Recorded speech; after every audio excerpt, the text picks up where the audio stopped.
Hello everybody, welcome back to the channel. Hope you're having a lovely Tuesday so far. Now for a lot of players, you might be sleeping at the moment. And for those that are now awake, that were sleeping last night, as people do, because people have to sleep. The fact is, Brian Grant and Lagacy were going together in the Incursions with Kabam on the microphone, kind of talking them through this new event, which is going to be dropping very, very soon. Rumor is it is meant to be the 20th of April, but Marvel.com says it's the 8th of April. So there's a lot of kind of conflicting information about this new event. Let's just take a look at it, and as well, I've prepared some bullet points. Now, if you can't be bothered to listen through and watch through the entirety of the video, here's some bullet points on screen now. Have you taken a pause? Okay, good. Well, let's go into them and explain these with some visuals with the help of Mr. Brian Grant. So on screen at the moment is a snippet from Brian's stream. I would recommend going to the link in the description if you want to find out more. But obviously for the purpose of this video I'm presenting to you is a little bit of the information, but also in a quicker format so you can actually grab it quickly and know a little bit more. So, it's going to explain things. The dynamic of taking down nodes is still there in the same way as Dungeons was. But the difference is you're able to swap champions out between different fights. And as well, when you go over certain types of special nodes or kind of hacks and things like that, you're able to swap out champions. But there is a catch. And that if you decide to do that, say you've got a 50% Corvus Glaive and you want to swap it out for what you believe to be 100% health Dr. Voodoo, you will still get a 50% health Dr. Voodoo. So it's a case you are at a loss kind of preface. So it is something to bear in mind when you're indeed doing that. Things I would say is to swap and change out obviously regen abilities, which is kind of handy. So say like again, like you've got Dr. Voodoo in and he's at 50% health. Now obviously do bear in mind you go into a fight and he's able to regather the health back. However though, there are things that you come up against, these hacks in game, which are going to add little bonuses to your champions. Say, for example, you've got a Corvus Glaive, you want crit damage, then if you get hacked that says improve crit damage, then that's going to be really good. If you have a champion that has Fury abilities as its kind of prime focus, like Hyperion with a heavy attack, or as well any champion that builds up Fury like Cat Marvel movie when she goes into the binary state.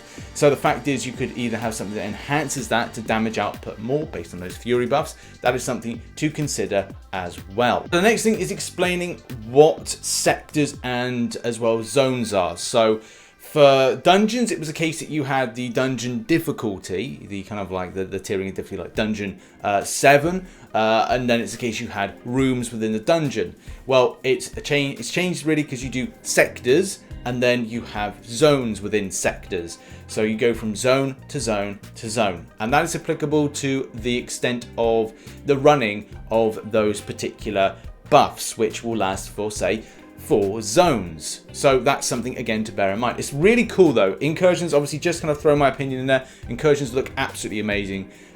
Just well done. Yes, okay, the Dungeons 2.0 as well, taking a lot of the fundamentals and then putting it to that, but it adds and amplifies it, so it seems a lot more fun than it was before, and like less of a chore and very exciting.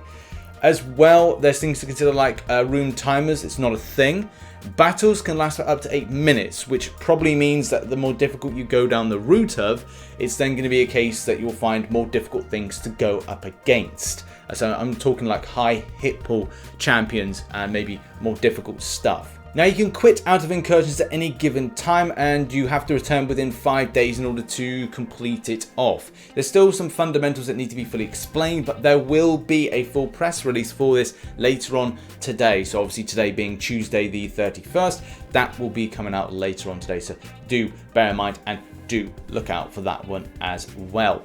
The boss attacks are very strange, but they are a little bit on the same way as they were in Dungeons. So obviously, if you aren't able to take down one side because you're stuck, then it is a case that you can just go and get degened, which isn't particularly nice. But if you're both like getting to that point, you've done the boss, you're like, hang on a minute, why aren't we regenning? Because that's something similar with Dungeons. Well, there's something absolutely amazing in that you get to choose what happens to your champions. And I would say when you're doing the first zone is to pick up the enhancement hack. So the enhancement hack or the boss enhancement hack will be a little bit of a bufferoonie when it comes to going into those further zones. But further zones that you go down and say you're struggling a bit and then you need to get some champion health back, then you can choose champion health. And in a first, which is absolutely amazing, you can revive champions. So that is really cool. And yes, okay, there is some kind of element of going, right, well, if it's going to be more difficult, then yes, you'll probably need to spend units. But the fact is, at least Kabam are giving this kind of free aspect to this rather than going, look, it's all about the monetary side of things. It's all about spending units. And yes, you can re-roll stuff when it comes to like hacks where you kind of like spend units and you're able to refresh them. And I would say like it's just don't spend units if you don't have to. It's going to be a case that you'll have to make the best of what you've got. And yes, if you're going in with going, oh, there's a hack to improve Fury buffs, I don't have a champion that has Fury buffs, then yes, that is going to be a problem. If you get 3 similar, then yes, it's going to be a bit of an issue.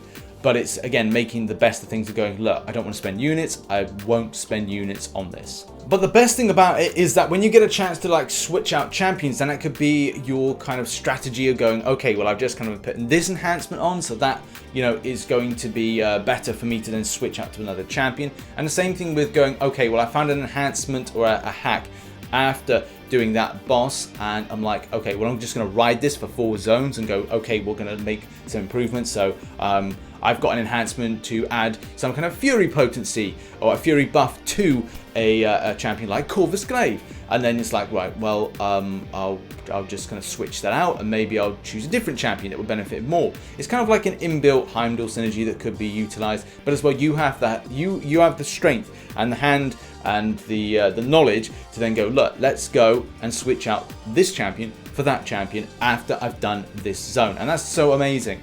But there is a cooldown period as well. Not many bits of information on the specifics of that, but that will be something that will be in the press release later on. Obviously, this video is just giving my thoughts and my observations on what I liked. Maybe some stuff, obviously, I mentioned that I slightly dislike. Also, just before the press release is released later on, something to bear in mind, which I found out, is that the difficulty, so obviously same thing with dungeons, which obviously you have dungeon difficulty, the difficulty is based on the difficult type of incursions. That is based on your reward tier. And reward tiers are based on how many specific rarity of champions you have, which I kind of find a little bit weird, and I'm sure the press release will give more information to this, but it is kind of scary to kind of think that, right, well, does that basically mean that the more money you've spent on the game to, say, the more champions at different rarities that you have, really kind of implies that you are able to shoot for the more difficult tiers, which in some ways, on the face of it, does seem a little bit unfair. So more clarification does need to be had on this subject, and I'm sure we'll get it later on, rather than me obviously just assuming. So I'm not going to assume, I'm just going to say that's what I've seen, that's what I've read, and obviously interpretation is the next thing. So Kabam need to be specific on this thing. Now, I would recommend going and checking out the stream that's on Brian's channel, and there's no disrespect there, it's just because Lagacy didn't download the correct one. You can check it out, but it says rooms instead of zones, which again, it's all about giving as much correct information as possible. Kabam devs are on the call, so they do explain a few things as they go through. Hopefully this little video kind of like helped out to give as much information, but a full press release will be dropped later on. It was just nice to kind of put this all together and as well see it in action. Great stream to everybody, great to see the early access stuff as well. My thoughts on this is that I thought this was absolutely brilliant. There are a few things with like unit spend which I'm a bit unsure about, and as well like how kind of you know, S-word masteries are going to be quite effective for this in the longer term when it comes to, like, say, if there's something on saying about heal blocking, or there's something a bit more kind of, if you've not got the right champions and you don't have a load of specific types of champions that have double immunities and enhancements and stuff like that, can you indeed improve that? Will there be weaknesses? I don't know. It's largely looking forward to getting more hands-on with this. Whether or not it's the 8th of April or the 20th of April, we're still yet to find out. Conflicting information between Marvel.com and as well what is actually put on the store for the download app. If you see, it says about 20th of April, so there's conflicting information there. But this event lasts for 20 days apparently, so I don't know whether or not this will be a case that they'll put it out earlier. we'll have to really see what goes on. I'm hoping that we don't have the same problem as we've had before with these type of events when they're newly added in, and hopefully thorough testing has been done. But it looked good. And also milestones, it looks like you can really gather a huge amount of 5-star shards depending on the rarity that you do, and something again that will be in the press release later on as well. Little bits of information, but not so much in the stream of Brian's, but check it out, links in the description down below. I'll see you later on, and as well tomorrow we'll have a bit more information on the reward side of things and a bit more functionality when it comes to this event being put in for a press release on the forums. So are we all hyped for Dungeons? Put it in the comment section down below. Check out some recent content up here. Check out some supporting links down here for the second channel, and I'll see you all in the next one. Bye bye.